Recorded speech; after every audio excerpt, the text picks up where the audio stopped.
Good morning everyone, welcome back to my another mini vlog. আজকে আমি লাড্ডুকে যে পঞ্চুটা পরালাম এটা ওর নতুন, তাই ভাবলাম তোমাদেরকেও একটু দেখায়। ওকে কেমন লাগছে একটু জানিও তো কমেন্টে।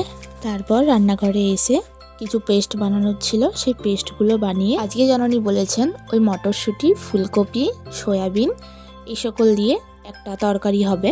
বাড়িতে এমনি রেগুলার মাছ হয় কয়েকটা বার ছাড়া, কিন্তু তেলাপিয়া মাছটা অনেক দিন খায়নি। তো বাড়ির সামনে বিক্রি করতে এসেছিলো, সেখান থেকে একটা নিয়ে একদম রান্নাও হয়ে গেল। বুঝতে পারছো আমি কত ফাস্ট। আর আগেই তো ওইদিকে ধনেপাতা, টমেটো, কাঁচা লঙ্কা বেটে নিয়েছি। আর এবার ওই ফুলকপির তরকারিটা বানাবো। তো প্রথমে পেঁয়াজ ভেজে ফুলকপিগুলো আগেই ভাজা হয়ে গিয়েছিল, আর ওইদিকে একটা কড়াইয়ের মধ্যে সয়াবিনগুলো গরম জলে দিয়ে দিয়েছি। আচ্ছা, আর ধনেপাতা বাটাটা আগে যেটা বেটে রেখেছিলাম সেটা একটু গরম করে নিচ্ছি। আচ্ছা, আমি যে প্রতিদিন বিকেলে রিহার্সেলে যাই, কী কারণে যাই সেটা আজ তোমাদের বলে দিই।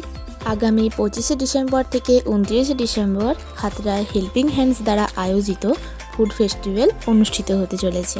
আমরা যেহেতু হেল্পিং হ্যান্ডসের সদস্য, তাই আমরা আগের বছরও উদ্বোধনী নৃত্য করেছিলাম, এই বছরও আমরা উদ্বোধনী সঙ্গীত আর নৃত্য করব।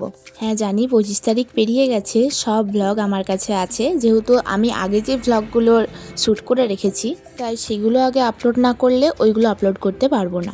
তো এইদিকে মাঠে চলে এসেছি আর আমরা খেলছি ব্যাডমিন্টন, কারণ এখনও অনেকেই আসেনি। আর দেখো আজকে মাঠে মোটামুটি স্টলও সব হয়ে গেছে আর স্টেজটাও মোটামুটি রেডি হয়ে গেছে। আচ্ছা, তো রিহার্সেলের পর গিয়েছিলাম চাউমিন খেতে। So that was it for today. Okay bye.